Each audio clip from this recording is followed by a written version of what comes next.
Hello? Yes, that works. Okay, well, hello. Thank you very much. Thank you for the organization to inviting me. It's great to be here. It's my first time in India. I'm really thrilled to be here. You can read. I'm Adrian Cuevas. I'm one of the founders of Nomada Studio, where we created GRIS, our first game. Today, I will talk a bit about how we made GRIS. I will talk about several aspects of the project, from design, of course, narrative, a bit about the art, a bit of everything, inspirations we had, how everything started. So you will see. What is GRIS?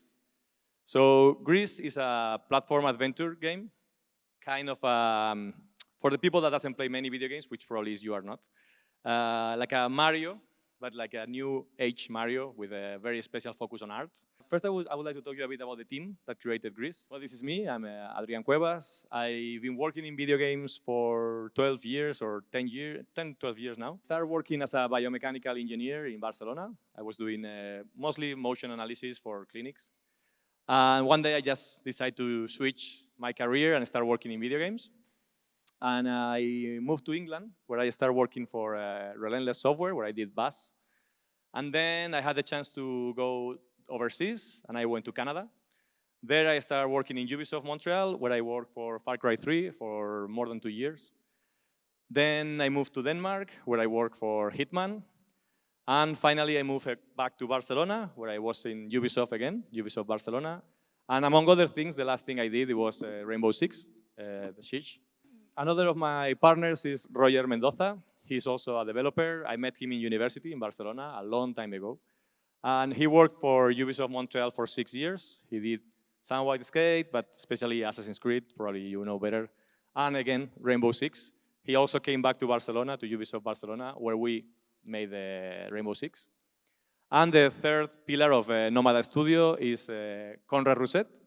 He's a well-renowned artist in Barcelona. He has been working mostly for advertising, for Coke, Disney, Adidas. She's very well renowned in Spain. And he has also done a lot of exhibitions, art exhibitions. His most popular art exhibition is called Muses. And he always had an itch for video games, even that he never really worked in video games, but he played a lot. And our story starts like a lot of stories nowadays. It starts in a bar. It was pretty, it was pretty random.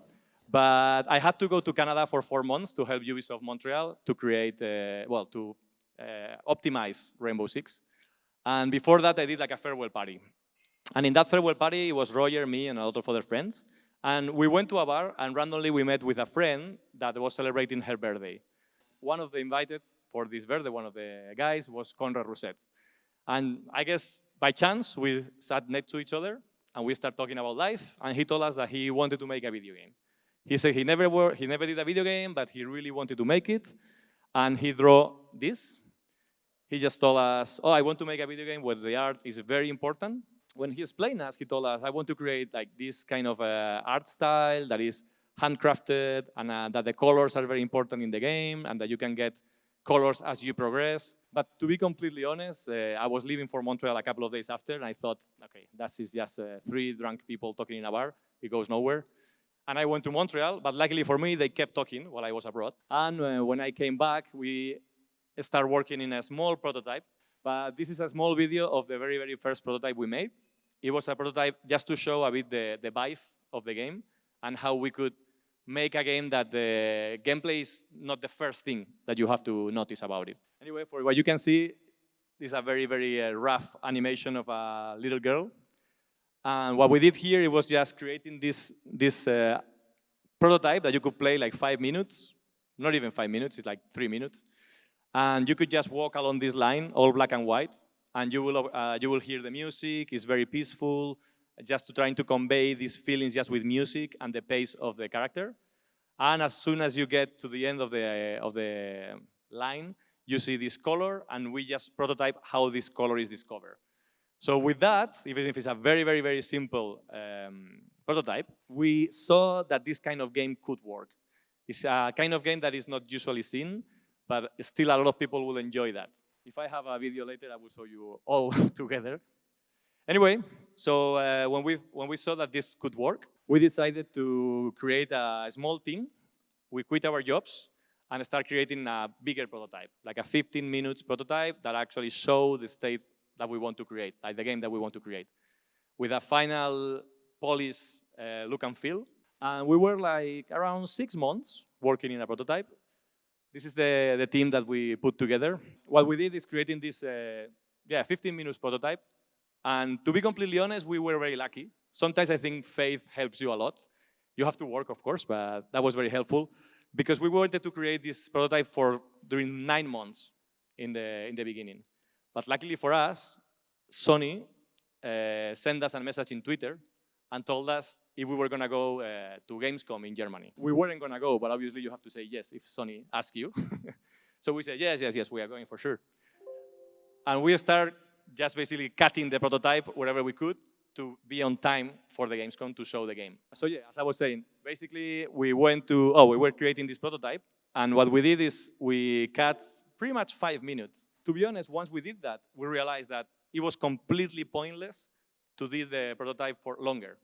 So this is some of the things that we have discovered, is that you have to figure it out exactly which parts of your game are important, which are your strengths, and forget about the rest.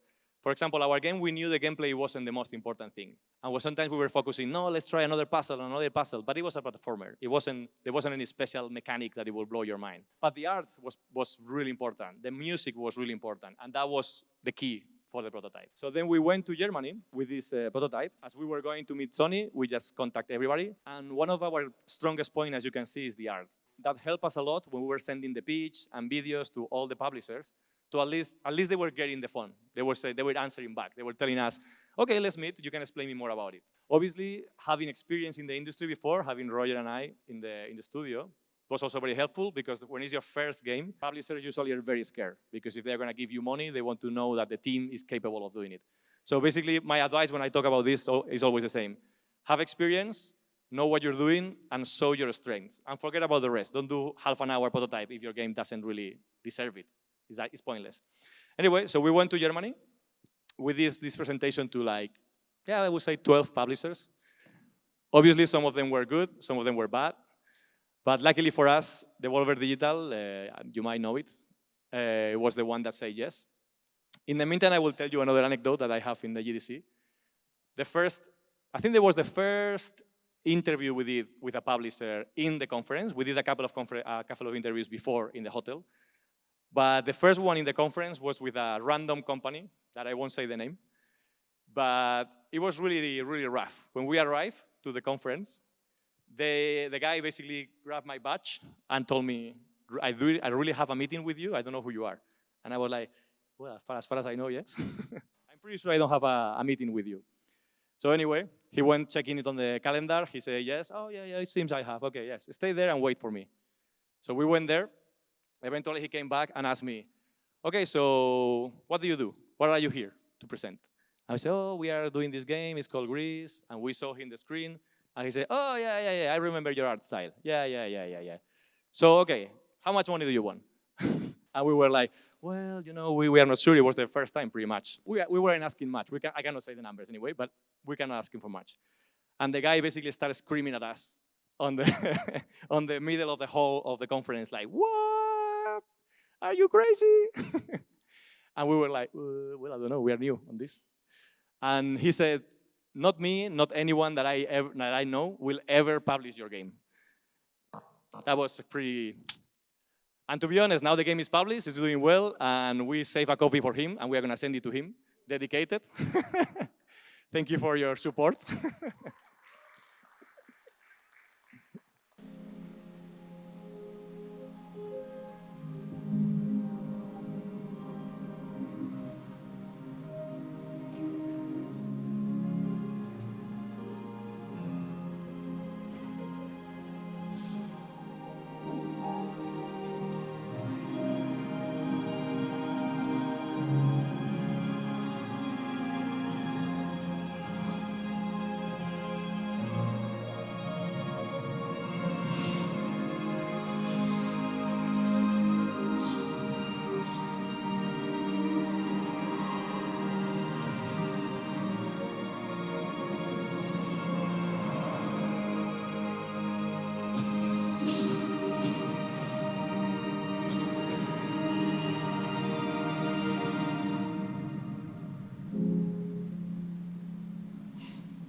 great. I like it. Should this work? So yeah, you can see it was very rough, but you know that just with the music, just with those colors, you could see that something was going on there, something that it could be interesting.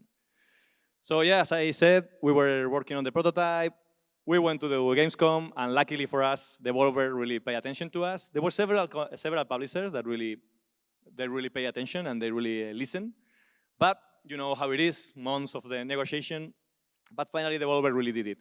To be completely honest, we have zero expectation with Devolver. I don't know if you are familiar with the kind of games they do, but they usually do something like that, which is not basically GRIS. But luckily for us, they like it. They like GRIS. They have a lot of different games. It's not just this, but it was really good for us. And they treat us really, really well. We are really happy. Anyway, thanks to them, we were able to create Nomada Studio. Basically, after 20 months, we created GRIS. We created the game. Our team is a very weird team. This is the people that work in GRIS. There's a few more that were in the day of the picture, but we were up to like 22, 23, 24 people. And it's a very special team because almost 80% of the people never worked in video games before. That is tough in a lot of things, but it's also really refreshing because you have a lot of ideas. There's people that have been working in video games for a long time or playing video games for a long time. You think of games in one way, and you think that to be right, it has to be that way. And with people that never play video games and never work in video games, we had a lot of artists. They didn't worry about some things, and they also don't know some things, like the classic double jump, for example, that everybody knows. Not they don't. You have to explain it to them. So we wanted to create a game that was for everyone. So for us, it was really good to have all these people with us. And they were the first one to test things in the game. This is a bit of what I'm going to talk now, the different parts of the game, the narratives, the art, animation, design, and music. And later, I will explain you the story about San Francisco. Okay, first, let's start with the narrative. I think when you are creating a game, you have to think about your strengths, as I was saying, and about your limitations as well. We were a small team, first game, just created the company. We didn't have a lot of money. So we knew we didn't want to create dialogues. We didn't want to record voices. All those things are very expensive. You have to create them. You have to test it. You have to record it. It's a lot of money. And we knew we have a really artistic game. So it was really important for us to really show that. It has to be the first thing you see, and you have to put no limitation to the enjoyment of the art, and also for the music.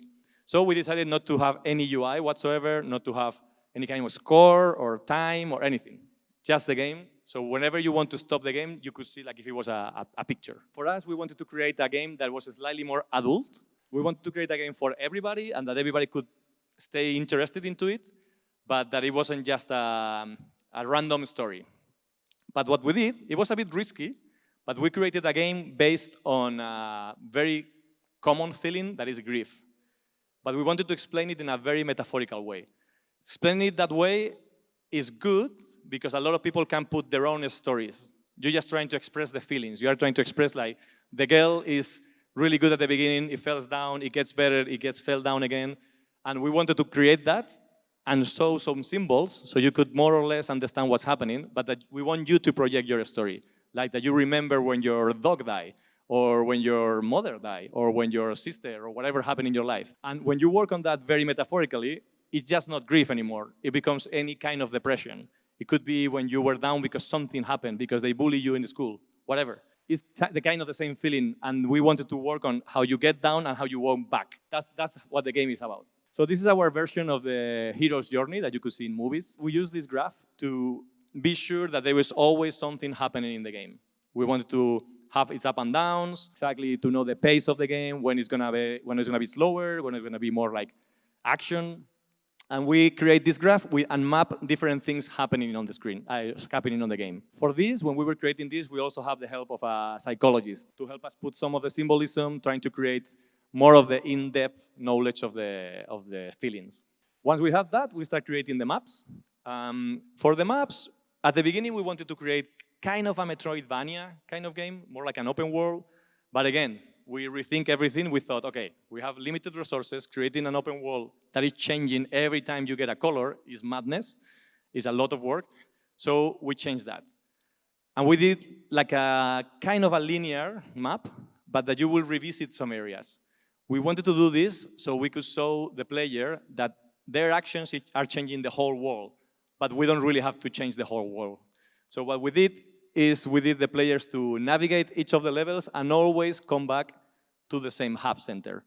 So this is an area that you will see 4 or 5 times in the game, and you will see how it progresses every time you finish an area. That was one of the tricks we used to explain that the whole wall is changing. And the other trick was, in most of the levels, you play first one level, you obtain a color, and you see again a little bit of that level, how it changed.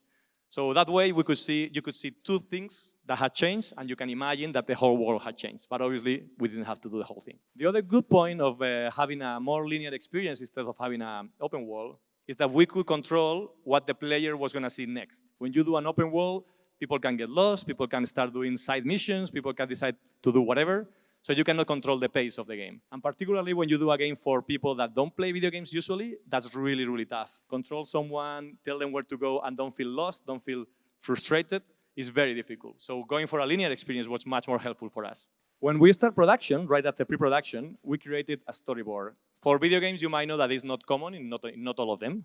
In some narrative-based games, they are. And for us, was key. We had this first day of pre-production. Obviously, it changed a bit during the production, but not too much. You will recognize most of the things. We created this, I think it was the first presentation we did for the whole team, was with this storyboard. So we explained absolutely everything that was going to happen in the game. We wanted to see the color progression, so you could see how the game starts in black and white, and you end up in this live, colorful experience. Another thing is we mapped also some of the most important events for the game. So we could also see if it was well-paced. Okay, art.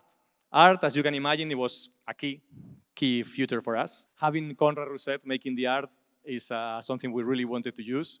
Nowadays, when you create a game, you know that you have to stand out somehow. There's thousands of games released every week, pretty much. So when you are on a store looking for a game, if you see a really colorful picture or something that appeals you, you are more willing at least to get in and see the trailer. On top of that, now that it has more or less worked out very well for us, we know that having a really powerful key art, it gives you pretty much covers on magazines. That's just like that. They talk about art in video games, indie developers, whatever.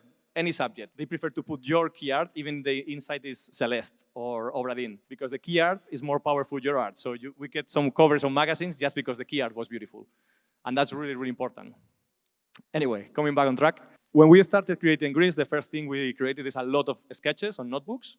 We have hundreds of these notebooks. Conrad and Roger and I were in a bar, just throwing ideas, and Conrad is a very graphical guy, so every time we were throwing ideas, he was drawing. And of course, a lot of the things are just thrown out. We don't have a lot of these things, but some of them they are. We can recognize how the little friend started, or the bird. So there's a few things, or the cave area, so you can see a bit the beginning of all of that things. Anyway, when we were more clear of what we wanted to make, we started designing GRIS. This is how we started creating the main character. For her, Conrad got for reference the fashion. So he was reading a lot of fashion magazines, checking fashion web pages, because we wanted to go for something very stylish. This was the first few concepts of GRIS. We really like it. For me, I think it's really powerful. It's really authentic, but there were a few problems with the design. The first of all is that our animation is frame-by-frame, handcrafted animation. So when you animate something like that, you have to animate all the information inside the dress. You have to animate the eye, you have to animate the lines. So that's a lot of work. So what we did finally is trying to make a more simpler design. This is the progression that we follow. And this is the final design. Also, sorry, I forgot, but apart from the animation, you have to take in account that we play a lot with the cameras.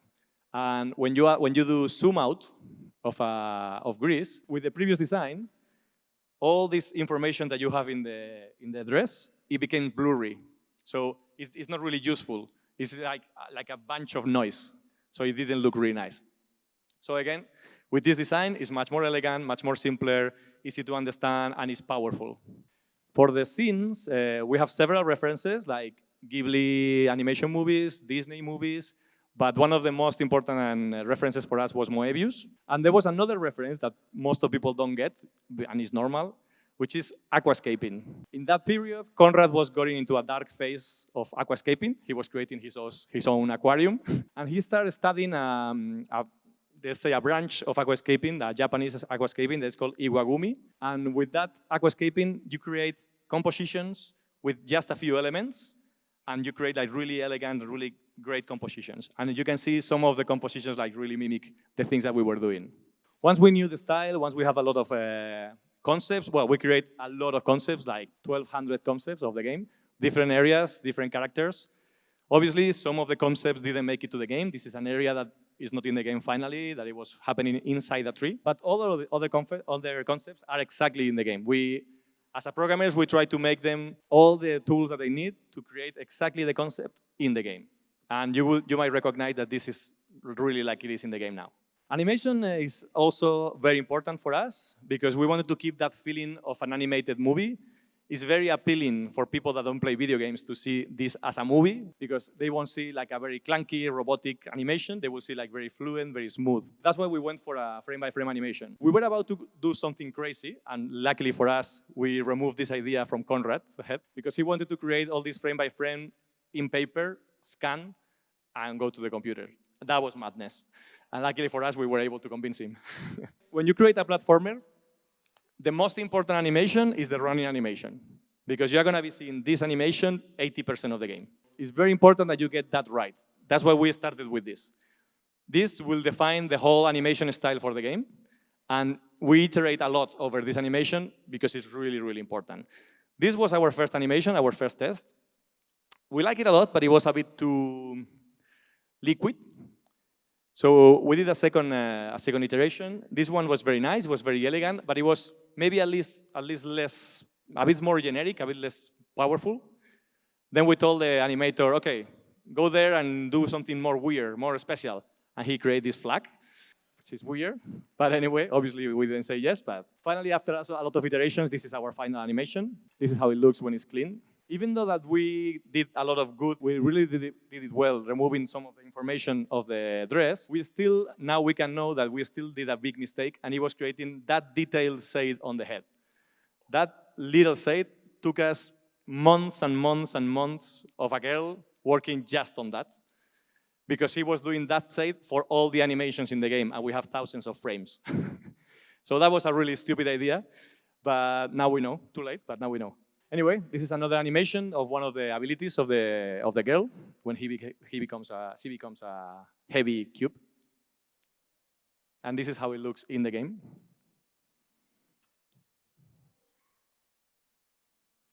It's one of my favorite animations. We have other animations like longer sequences, like this one. It's more like a Disney type of animation.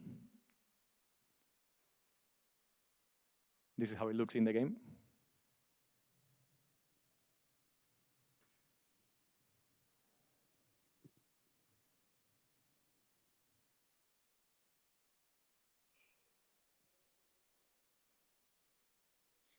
Once we had the character already set up, we start working on the antagonist.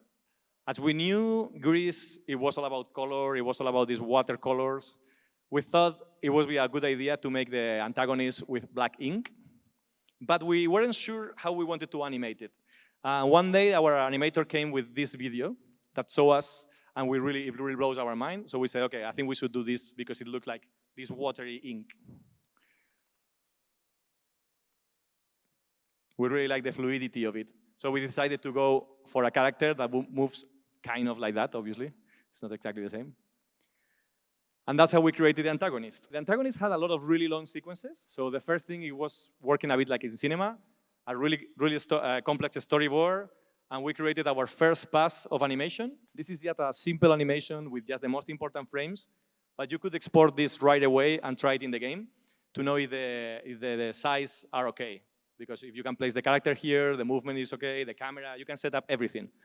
Once you are happy with that, you can go to the next phase and start doing the in-between frames, cleanup of the line, and then you send it to the artist, and they can do the cleanup of the textures. And once you have everything, then you just put it back in the game.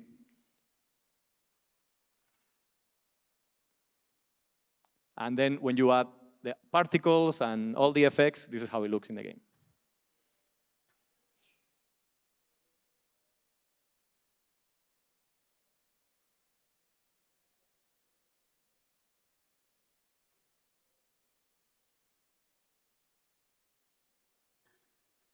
The other phase of our antagonist is this eel.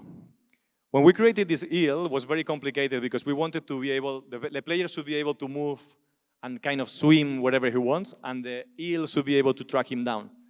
Finally, we have a simple sequence, but still the eel is able to go for several paths and has to move accordingly. And it's a very long body, so creating that in 2D animation, in fully 2D animation, is really, really tough. So what we end up doing is doing a mix. We did the head in 2D animation, frame by frame, but then we did the body with 3D. And what we did is we synchronized the animation with the 3D animation. So we create this. Let's see if it works. Yes. So we synchronize this 3D body that we're controlling with bones over the, in the game, with programming, and we synchronize it with the twist of the head. That way we could move the head and the eel wherever we wanted. And this is how it looks in the game.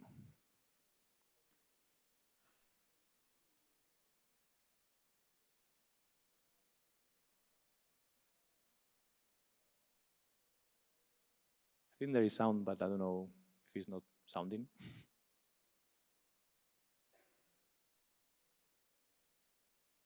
So we could do some crazy things like splitting the eel in two. Okay, let's go to the part that probably you are more interested to, which is design. So for the design, we had a lot of challenges with GRIS, particularly one. And you might know if you have done it, but creating a game with no death is really hard. It's the most common way of challenging the player, and it's the most common way to punish him. So when you don't have that, you have to think about other ways. And in our case, we don't have a score, we don't have a time. So basically, we wanted to avoid frustration, but at the same time, we want you to have a challenge. So it was really, really, really tough for us. These are the games that pretty much inspired us the most. Journey, obviously, for me, is one of the most beautiful games ever done. Yeah. And also, in that game, you kind of can be punished with the scarf, but in general, there's no death. There's nothing that can happen to you. It's more like an experience. And we wanted to go for something like that, but with a slightly more gameplay, not like Ori. So when we were pitching our game, we always said, it's like Journey with Ori, kind of like that. And obviously, Ori is one of the best platformers of the last 10 years, so we are not that good, but that's where we wanted to go. And Limbo is another good reference of this mix of really good art style with good platforming puzzle. As we don't have text and we don't have dialogues, one of the ways that we explained the story and the evolution of the character for us was the abilities. When we created the abilities of the girl, these are the 5 abilities that she had, we wanted to map this with the feelings and how she grows to overcome the problems that she had. So if you have played the game, you might notice that, for example, when she obtains the dive ability, she's in the cave, is when it matches kind of the most depressing part of the game.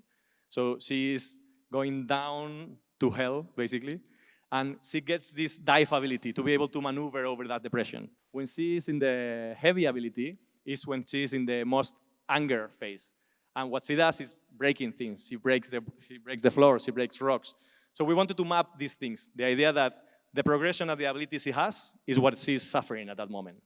Another of the problems, as I was telling you, is not having depth. So when you don't have depth and you have an artist like Conrad that creates beautiful concept art like this, you start thinking, what happened if you fell down?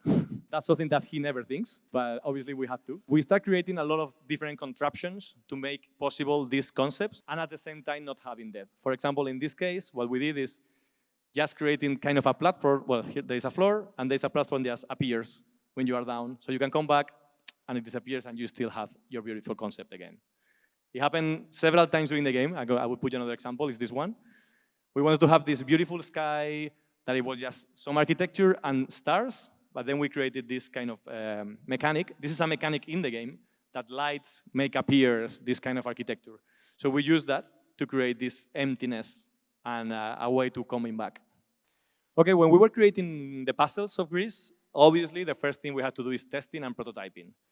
We did first a lot of different variations of puzzles. We sort them out from simpler to more difficult. And we test them out with a lot of people, especially first with the people of the studio. As I told you, a lot of them never play video games. Then we play with other people, friends or whatever, but we are not a big team. We didn't have money to create like a study or whatever. So we did like that with friends and people we met. We put them all together, we put them in line, and the first thing we did quickly is creating a really rough prototype in Unity. We worked in Unity. So we were doing this kind of prototypes, really rough, but people could test it right away. Once we knew that everything was working, which puzzles were working better, which ones were difficult, we saw that there was a few puzzles that were very good, but maybe too tough for some people. So what we decided is leaving these puzzles for the collectibles. So what we did is creating the sequence of gameplay and the puzzles will be increasing in difficulty, and at the end, there will be a much more difficult one, but it's optional. So if you want, you can make it, you can prove that you have mastered your skills, and get this collectible. And when you get all the collectibles at the end of the game, you can get a reward. But if you just want to enjoy the game, forget about it and keep going. So once we knew the puzzles we wanted to use, our level designer created the first design of the level. The level designer, again, he never worked in video games before, he was an architect. So we have the whole game in AutoCAD, basically. And that's how he created all the levels, because he used to use that software, so he preferred to work that way. So once we had that, we send it to the artists. They create their own version of the puzzle. We start just dividing in assets. Obviously, when you create the game, you cannot have infinite textures, so you have to create assets and then assemble it in the game. We still wanted to have a lot of diversity because we wanted to make the game look unique. We didn't want you to see the repetition of the bricks. Once we assemble all together, you add some of the effects, and that's how it looks in the game, that same level that you just saw. Finally, I would like to talk to you a bit about the music. Music is extremely important in a game, much more important than a lot of people think. And not just music, sound design as well. Here I'll say about music, but sound design is exactly the same. It's super important for the immersion of the player and for expressing feelings. For us, we were very lucky to meet Berlinist. Berlinist is a band from Barcelona, even though that two of the members are from Italy, but they live in Barcelona. And they never work in video games as well. But one of the composers is extreme geek. He plays more games than any of us. And he's a lovely, lovely guy, Marco. And when we told him that we wanted to make this game and have this lovely music, very melodic, he was completely on board with it from the very first day. They started working with us in the prototype before we went to Gamescom. So when they start creating the music, this is more or less the reference they got. Like Another World, Shadow of Colossus. It's crazy about Shadow of Colossus, yeah. I remember when we were creating the Discovery in a Color, we were always looking about different sequences of Shadow of Colossus, and of course, Eco. But this is another of the reference they use. I don't know if you know the idea of synesthesia. Synesthesia is the idea that two different senses can be related in a way. For example, a taste can be related with a sound, or in our case, a sound can be related with a color. There has been a lot of studies in the past 100 years about this relationship. And Marco used this to create the soundtrack of each of the levels. So in the red level, it was paying more attention to one particular note, and he played a lot with this idea. Yes, as I was saying, music is extremely important, and I will tell you this because the first time we created this sequence that you're about to see, this is discovering the blue color. I was doing it, and I thought, this is not going to work. This doesn't express enough feelings. You are seeing it, and yeah, it's beautiful, but it doesn't look important. And then Marco came and showed us the music. We put them together, and I saw like, okay, now I see it. Now I understand. And we didn't change anything else about the art. It was just because it was lacking the music. So I will show you how it looks now in the game.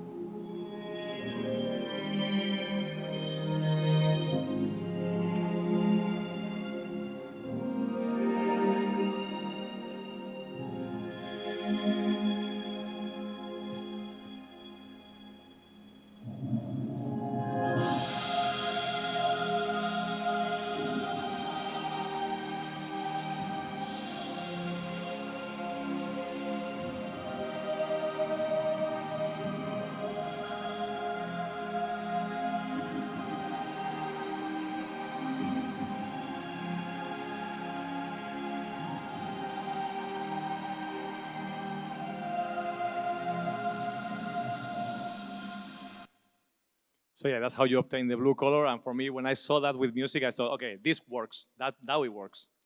Another moment was the sandstorm. For the sandstorm, we just wanted some music to help us with when the wind was coming. But when they gave it to us, we thought it was so powerful that we wanted to make it more important. For us, it was just a puzzle. But once we heard the music, we changed the end of the puzzle, and we decided to put some of the symbolism that we wanted to put in the game. So you will see now that this sequence ends, it was going to end just in a cave with nothing else, but now it has a much more powerful moment. It's like something that you can feel that GRIS is feeling something special when it's finished in this area.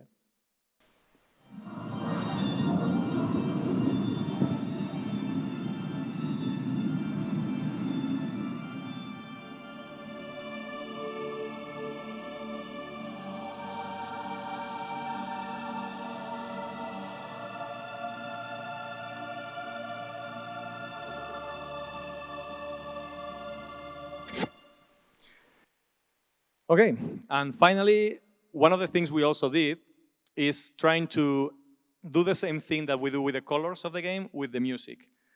The first thing you notice about GRIS is that you lose all the colors and you will be getting colors as you progress. So we wanted to do the same thing with the music. We wanted the music to also express this idea of evolution, of growing up, of overcoming.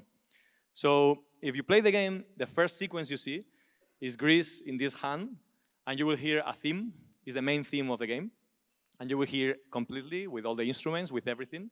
And as you lose the colors, the next time you hear that music, it will be the most basic form to express the idea that she lost everything, not just the colors, everything. So I will show you the different hands. Well, you will hear the different hands, and you will hear how it progresses. This is the first hand, it's the red hand. So it's just the basic melody, very short, with a few instruments.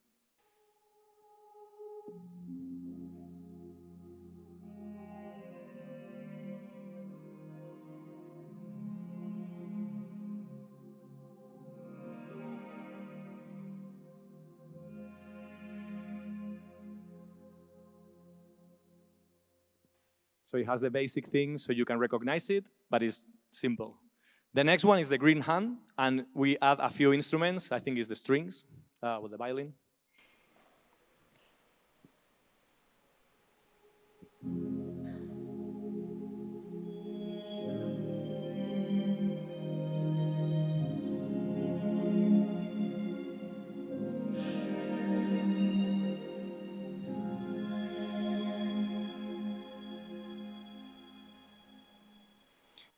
You already saw the blue hand, so I will go straight away to the last one.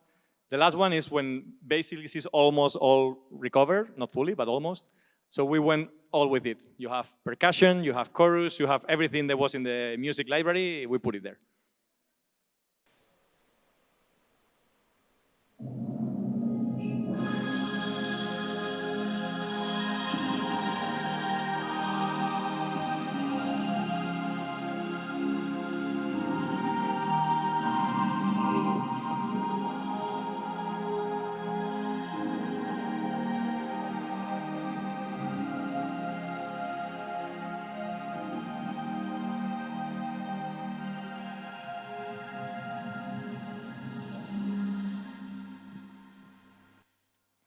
Okay, finally, I would like to show you another of the trailers that we saw, so maybe you can see some of the things that I explained.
Well, that's it for me. If you have any question or if you want to check the QR code. Thank you.